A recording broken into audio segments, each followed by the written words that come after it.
Welcome back to Dark Souls 2. We're going to make our way to the Grave of Saints, which is in the pit behind us. Before we do that though, we're going to go and speak to Magarold at the Iron Keep to pick up the gold serpent ring, +1. And you can get that from him once you spend enough with him. I think it's 10,000 souls. So it increases your item find. And we're at the Grave of Saints. You've got that same crocodilian entrance as the one at Doors of Pharaohs. And these undead prisoners have the chance to drop Simpleton Spice. So if you're doing a sorcery build and you want to farm these guys for it, then that's a possibility. And I thought he was still alive the first time I was coming through here, but they have a very small chance to drop it, so it's not a guarantee. I think it's only like 1% chance. And in this room you've got rats, and these rats cause petrification damage. So you might want to put a Triclops snake troches on your bar. It increases petrification resistance. Individually the rats are fine. It's again, like many other cases in Dark Souls 2, it's only if you get ganged up on that you're in trouble. There's a Triclops snake troches there, it increases petrification resistance. And that item in there, we'll pick that up once we're leaving the area. You can be invaded in here by members of the Royal Rat Vanguard Covenant. So I've actually disconnected from the internet to go through here, just like I did at the Doors of Pharaohs. And you yourself can join this covenant later on if you want, once you've taken on the boss in this area. So you've got a lot of Pharaoh's lockstones in here, and many of them, are not worth, putting the key into, or the stone or whatever. Like this one, this is a total waste. All this seems to do is put out the lanterns further down the hallway. You can see, so that's not worth it. But the one I'm going to come up to in a second is worth it. This one actually drops the bridge and takes you over to another area where you can pick up a sorcery and some other items. So, and this area's got 2 floors, and this one's not worth it as well. On the other floor there's another entrance to that room across there, but it's not worth spending the key on both places. You just want to use it in the one down here to get access to that room across there. You can see we've been invaded by Roy the Explorer. He wears a transparent armour set. It's the Aurus set, which you can also get from Mollin, the armourer back at Majula. If you spend enough souls with him, and then you visit him with you use the dark sign to go to 0 souls, and he'll give you it for free. Roy the Explorer is extremely easy. He's got no poise. You can just smash him to death. This was just my attempt to do a jump attack, but it wasn't coming off for some reason. I think I forgot to actually load up X-Padder before I started this playthrough. Because normally I would be carrying out those jump attacks quite easily. But instead of doing a jump attack, I'm just kind of intimidating them, I think. But yeah, he's an NPC invader, he's not a human. Not sure what the lore is around Roy the Explorer. The Aurus set is it's very light armour, I think. I'm not particularly sure if it's good. It's not one that I'd be interested in using. I don't really like the look of it. There's also another version of it that's not transparent. It's just a kind of normal version of it. And you get that in New Game Plus, or by using a bonfire ascetic at No Man's Worth, and farming a red phantom that spawns on the ship. So what else have we got? Yeah, if you use that dark sign, you lose all your souls, but you respawn at like the Majula bonfire or whatever, or the Nidus bonfire, I think. And you can go and talk to Mollin and get your reward for having 0 souls. That's the bonfire next to the boss area. We'll go and deal with that in a minute once we've went into the room across the way. This room is there's just more rats in it. But there's a sorcery as well. The interesting thing about the Grave of Saints for me is the fact it sits below Medulla. Some people have speculated that Medulla, the people that are currently residing in Medulla, Lenigrast, Mollin, Shalquar and Kale, we will know Kale doesn't own the mansion because he's admitted that. But it also suggests to me, I'd said before that I believe that Mollin doesn't own the armoury and he's just happened across it. I believe the same's true of Shalquar and whatnot, and the reason being is, this is the other bridge by the way, from the other side.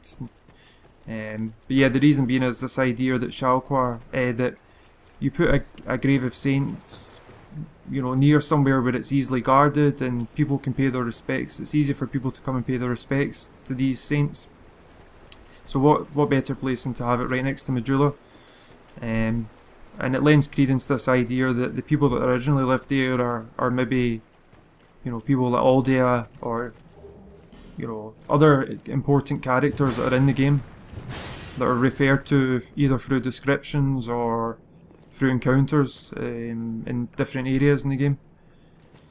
Anyway, we've got this chewed through coffin, and behind it you can see that there's a squad of rats waiting to ambush us, and they'll eventually make their way through. That sorcery I picked up, sorry, it's a hex, it's called Whisper of Despair. It reduces physical defense of enemies. I think it's more like a PvP item, I'm not 100% sure. But it's a hex and you need 24 intelligence and 18 faith to use it.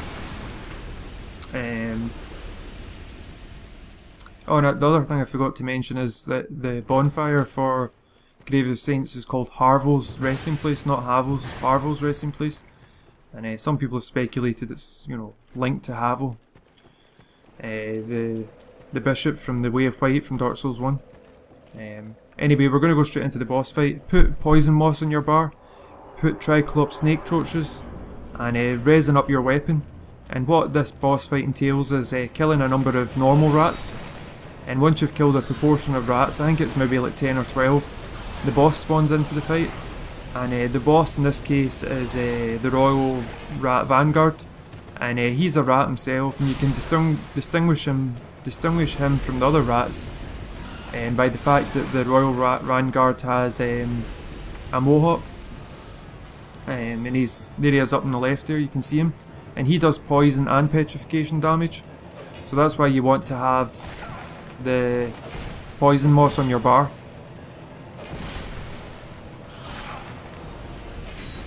But it's a very straightforward fight. The alternative fight, the Door of Pharos, is much more challenging. With the Royal Rat Authority. We got the rat tail there, and what we'll go and do is we'll go and speak to the Rat King, and he's actually currently just outside this arch. Don't attack him on sight, he looks like a rat, a normal rat, but he's actually an NPC that you can interact with, and it's through him that you join the Royal Rat Vanguard Authority Covenant. And he hates humans, and I think that's evident by the fact that there's all these skulls lying around. This is all the people that have trampled over their burrows. This is the price they've paid for that crime. Leave this place, human. We have no time for thy kind. Humans bring nothing but filth. Which is a rat. It's an interesting comment from a rat. Is that a rat tail, human? Thou'st one of mine rat burrows conquered. This will not go unnoticed. Rejoice, for the right to serve me is now thine. Since thou'rt human still, permit me ask, wilt thou thy human soul surrender and pledge thyself to me? So this is you being offered the opportunity to join the Covenant. I'm not 100% sure what the rewards are for joining this Covenant, other than the fact that you get to invade people making their way through this area. The eyes of one who perceiveth true beauty. Human, thou mayst serve. Take this ring. It was forged by a human who was once among us. Perhaps Harvo, this Harvo character? The ring draws to thee those who would defile our burrow. Wear the ring whenever... Another thing I forgot to mention is in that fight that we just had a minute ago, you can actually use alluring skulls on the normal rats to distract them while you take care of the royal rat vanguard if you're finding it challenging, but it should be quite straightforward for most people.